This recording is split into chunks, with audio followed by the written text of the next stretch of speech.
The Little Girl. Before you read,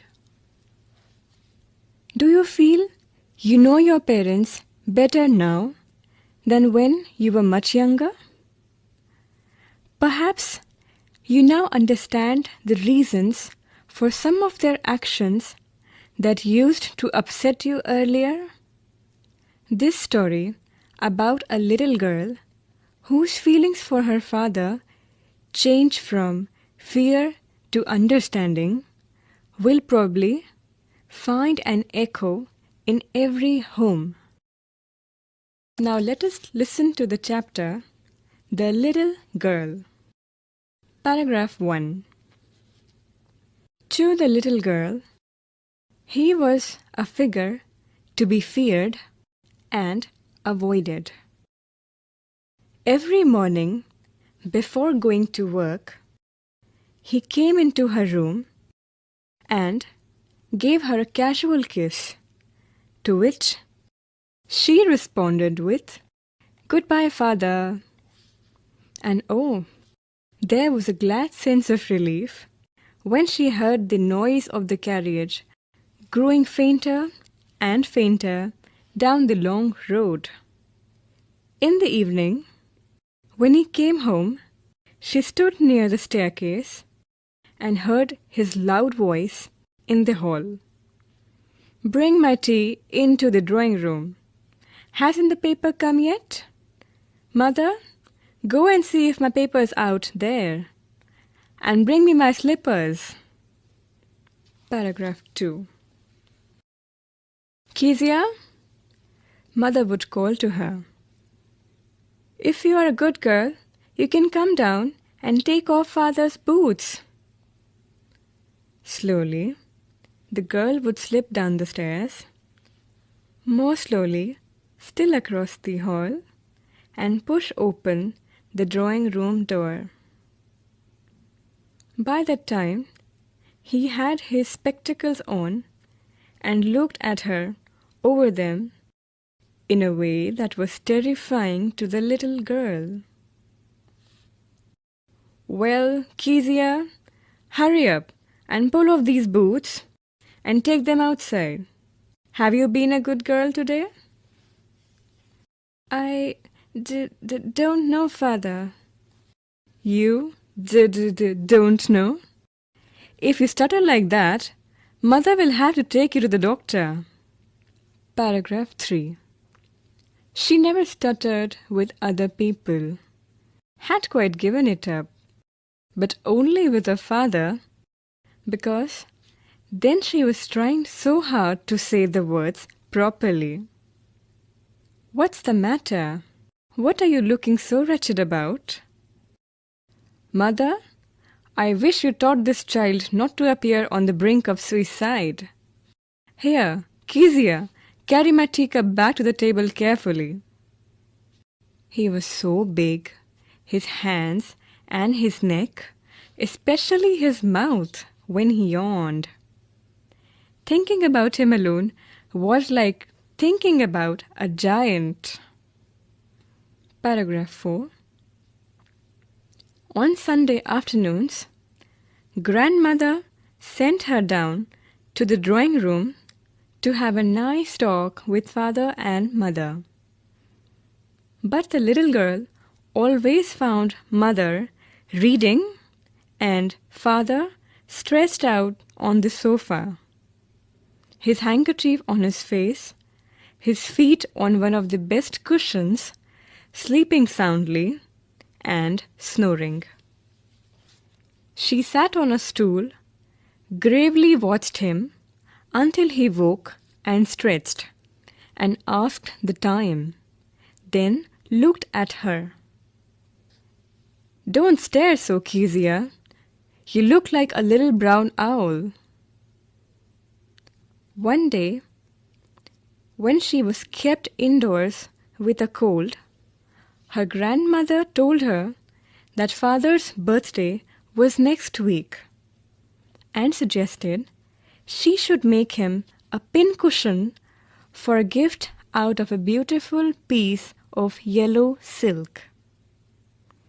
Paragraph 5.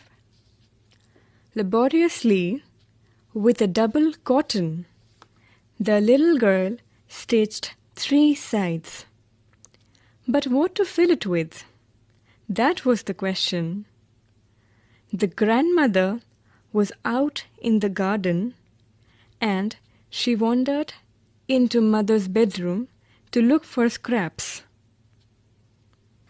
On the bed table, she discovered a great many sheets of fine paper, gathered them up, tore them into tiny pieces, and stuffed her case, then sewed up the 4th side. That night, there was a hue and cry in the house. Father's great speech for the Port Authority had been lost.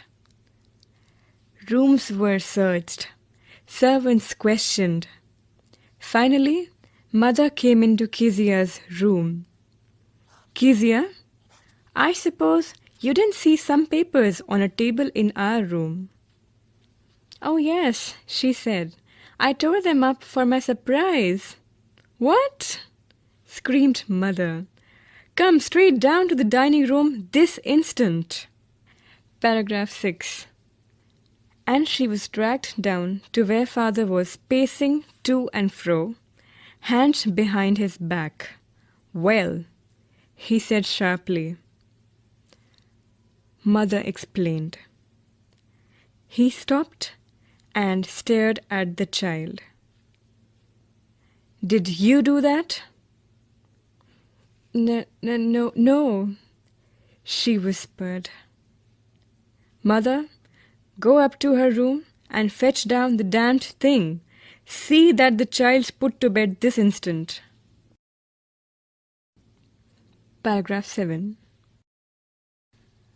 Crying too much to explain, she lay in the shadowed room, watching the evening light make a sad little pattern on the floor.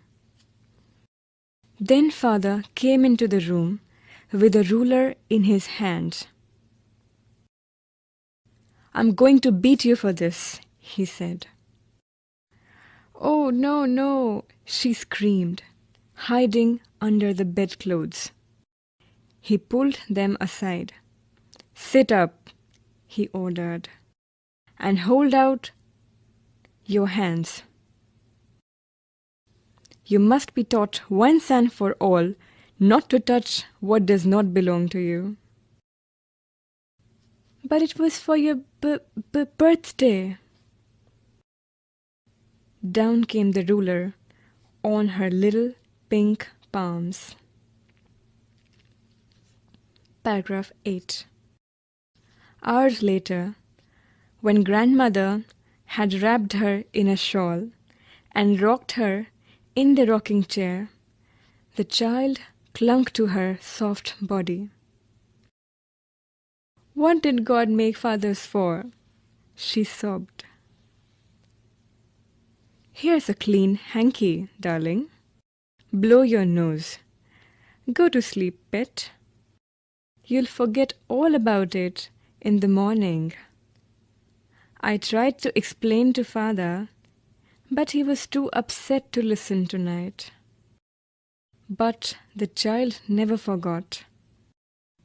Next time she saw him, she quickly put both hands behind her back, and a red color flew into her cheeks.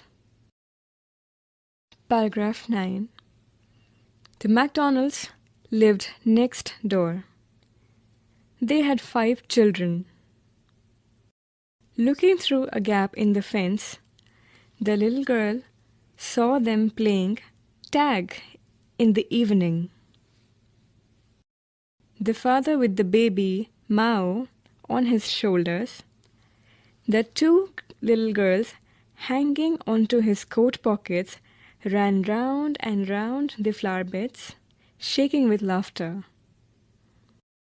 Once she saw the boys turn the hose on him, and he tried to catch them, laughing all the time. Then it was she decided There were different sorts of fathers. Suddenly, one day, mother became ill, and she and grandmother went to hospital. The little girl was left alone in the house with Alice, the cook. That was all right in the daytime, but while Alice was putting her to bed, she grew suddenly afraid. Paragraph 10. What'll I do if I have a nightmare? She asked. I often have nightmares, and then Granny takes me into her bed. I can't stay in the dark. It all gets whispery. You just go to sleep, child, said Alice, pulling off her socks. And don't you scream and wake your poor pa.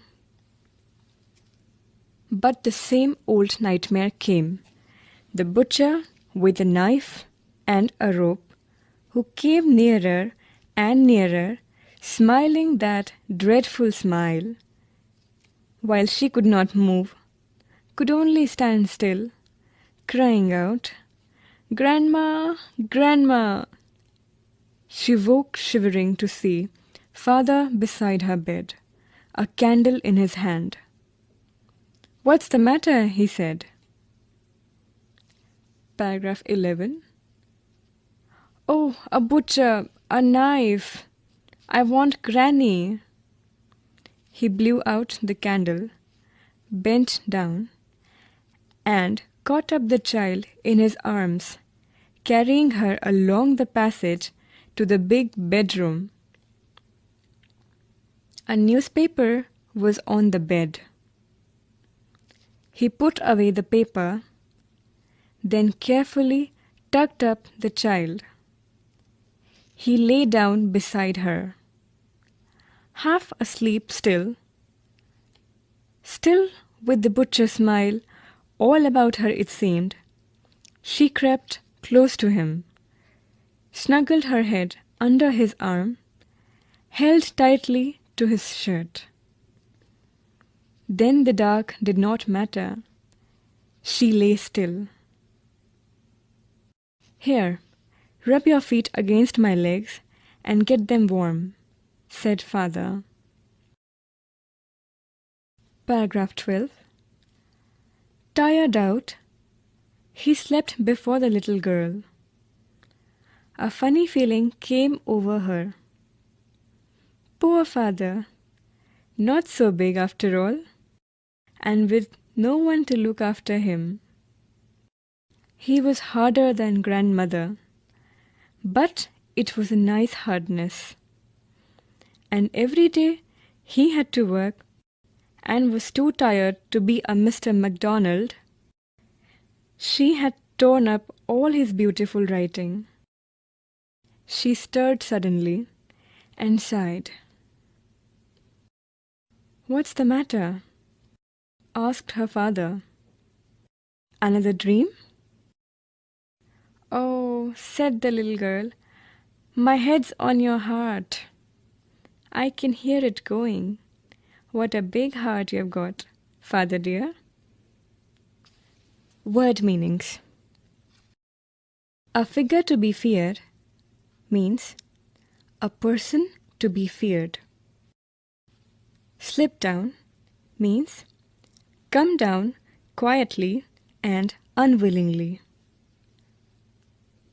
Given it up means stopped doing it. Wretched means unhappy. On the brink of suicide means about to commit suicide. Laboriously means with a lot of effort or difficulty. Wandered into means went into by chance. Scraps means small pieces of cloth or paper, etc., that are not needed. Hue and cry means angry protest. Tag means a children's game of catching one another. Nightmare means a bad dream. Tucked up means covered up nicely in bed. Snuggled means moved into a warm, comfortable position close to another person.